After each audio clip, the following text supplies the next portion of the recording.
Hi everyone, and welcome to another Sims 4 speed build. Today I'm making this grungy, seedy, rundown bar for StrangerVille because the one that originally comes with this world is very bare. There's really not much going on in it. You have some tables and chairs, the bar back that came with the pack, and the bathrooms. But then other than that, there really wasn't that much more to it. Like, it just felt like a place that wouldn't really be very interesting to take your Sims to. So I just wanted to create something that was a little bit more exciting to play in. It also incorporated the pub game items from get-togethers so that there's more for your Sims to do there than just get food from the bar and sit and talk, because I just really love having lots with a bunch of different activities that feel like a fun place for your Sims to go and have a bit more of an atmosphere to them. And I just really wanted to make this place run down and kind of a scary looking place because I felt like that fit in with this part of Strangerville, because the Strangerville Plaza area is a bit more rundown. Shady Acres is really nice. It's where all the rich people live. But then Strangerville Plaza, you can just see, is kind of run down. Like, you got the cracks in the roads throughout it, and some spots, things just kind of look like they're abandoned and falling apart. So I really wanted this bar to go with that. And I also wanted to use more of the crappy abandoned looking items that come with the pack, because in the last build I did, which was that vibrant Victorian home, I used all the nice windows and doors.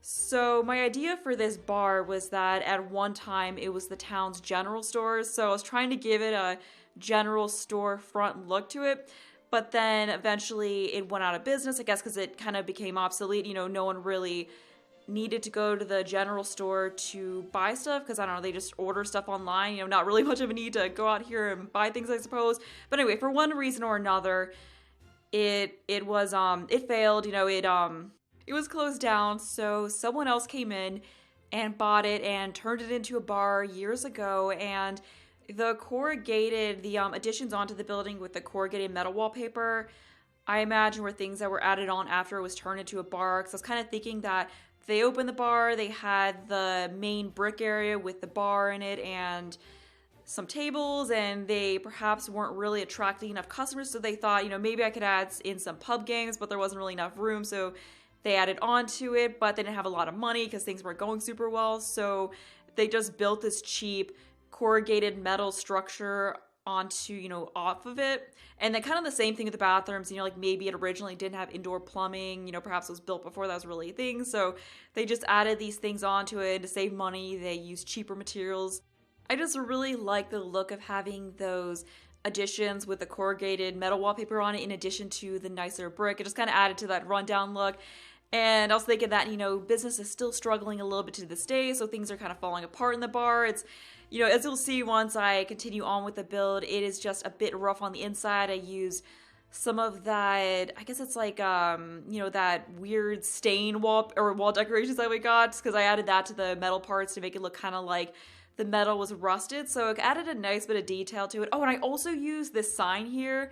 So there's this broken sign decoration. I thought that was a really cool touch. So I was thinking that was like the sign that was put up maybe when things were going a little bit better, or maybe back when it was a general store. I don't know if it would have been there back then, but it was there when things were maybe going a little bit better, but then it kind of broke and no one really bothered to repair it. And then that tree there is kind of starting to grow its branches through it.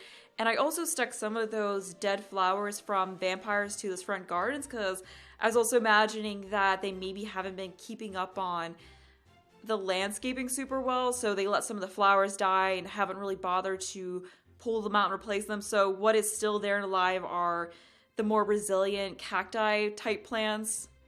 And then around the side here, I got this electrical cabinet item from City Living, and I'm just sticking some plants around it to make it look a little bit more overgrown. I was thinking about adding a tree in here, but it looked a little out of place, so I just left it as the one mesquite tree, and then apart from that, we just got all the weedy type plants and that kind of a thing. Oh, and I also used that wall decoration from Cats and Dogs, the one that looks like a faded poster, and stuck it up there. So that's a kind of another thing that was there from a better time that has worn and no one's bothered to really replace it, because things kind of break here, but then no one really fixes anything.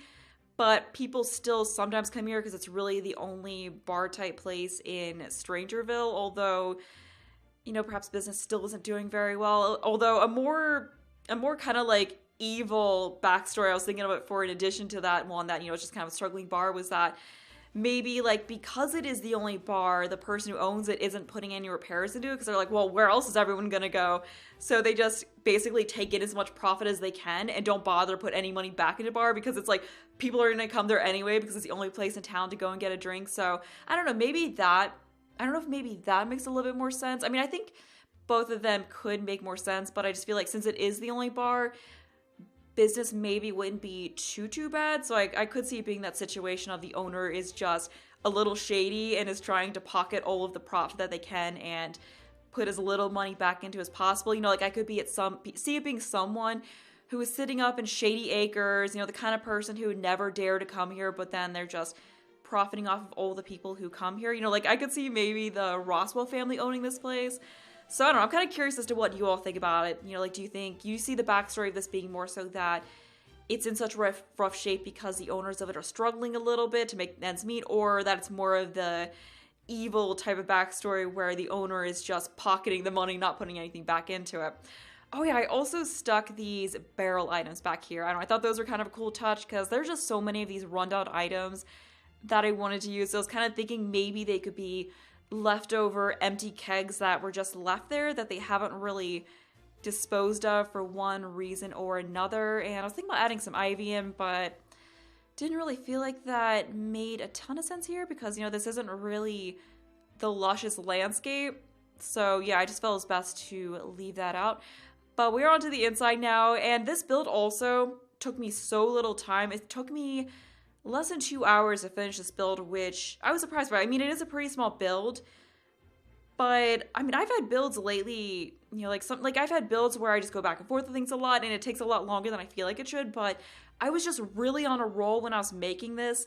So I just kept going with it. The ideas kept coming and there wasn't a lot of undoing and redoing of things. So yeah, it just took me so little time. I finished it all in one night. I came home from work, did my workout, and then I just sat down and built for a couple of hours and finished it all in one go, which was really nice because usually I'm not able to do that unless it's a starter home.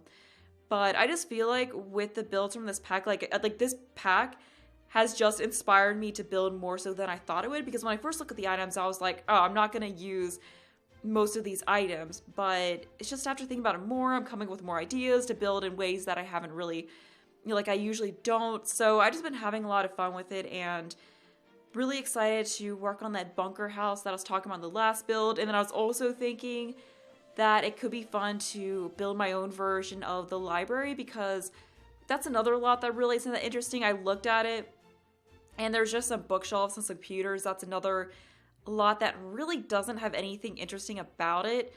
So I think it would also be fun to rebuild that.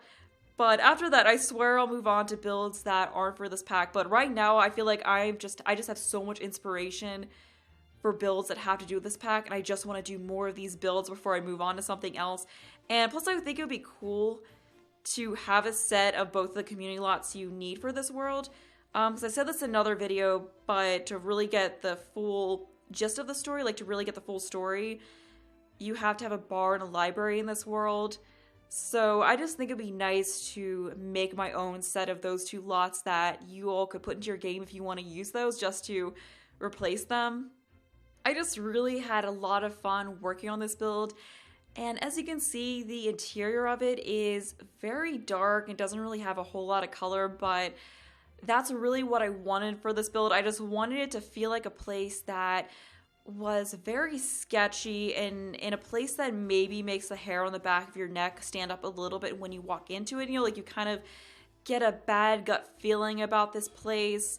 And I think I got that across pretty well. So that's why I use these floors from Spooky Stuff and the wallpaper's also from Spooky Stuff, because it just really had this worn and rundown look that I felt was perfect for this place. And I just wanted there to be very little light in this place, so that's why I kept as many things dark as I possibly could. And I also used some more of those wall decorations that came with this pack, like that light that looks like a front of a car. That item's really cool, so I was glad I got to use that. I also hung a bunch of these military pennants around here because the description of the original bar said that it's where the military personnel tend to go after their shifts to wind down. So I wanted to have a bunch of military-esque decorations and posters to go with that.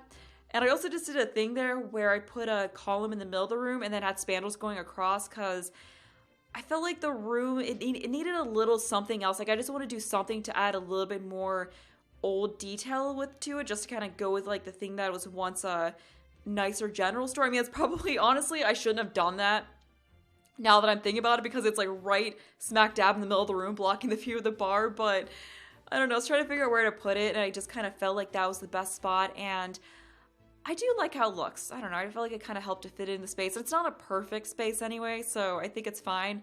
But another thing I was imagining was that maybe where the bar is was once where the counter for the store would have been. Because I feel like that, you know, that's kind of where you would put that. Another thing I was thinking was that maybe this place was renovated like back in the 70s, perhaps when things around StrangerVille were a little bit better. Like I was kind of thinking that maybe that was around the time when this was converted from a general store to a bar. So they kind of did initial renovation then, but then things went downhill business-wise, or either, you know, or the business owner decided to be shady, or whichever way you want to go with it, and they've hardly done anything to update it since then. But you know, people still go in here because they don't have much of a choice. But currently I'm just adding some details to this gaming area. So I'm just sticking some water stain decals under the windows to look like, you know, maybe they leaked a little bit, which I think would be realistic because it's a structure made of corrugated metal, so it's probably not the most watertight thing.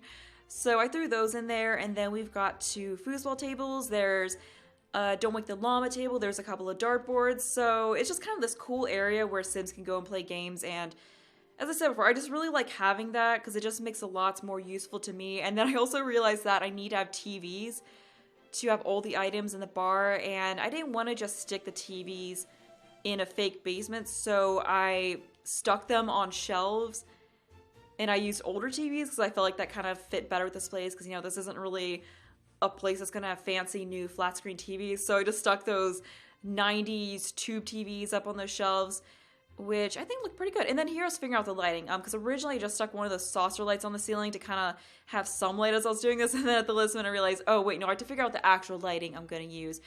But we are onto the bathrooms now, and in them, I did keep the corrugated metal on the parts of it that weren't the original wall. I was going to do that with the game area, but it just looked really weird to me having that next to the siding. Like, I just was starting to furnish it, I did not like how it looked. So I decided to make that the paneling, but I really wanted to keep with the idea I had of making it so it was like just corrugated metal, you know, like it wasn't really finished, like they just kind of stuck the corrugated metal up and maybe just had it on both sides around some kind of structure, you know, to not have to bother drywalling everything in. So anyway, I kept that in the bathroom. So these are definitely not bathrooms you'd want to actually use. Like, these are the kind of bathrooms you want to avoid using at all costs, because like there's water stains all over the place that I'm putting in here. It's just sketchy. It's probably not the kind of bathroom that's cleaned very often. But I did keep the brick on the side that was the original building, just so it's kind of like they built that off of it and then didn't cover up the brick at all. But anyway, the building part of the video is almost done. So as usual, there will be a link to downloads in the description. There will also be other info on how to find it in-game. And that's going to be all for me, so hope you enjoyed the rest of the video.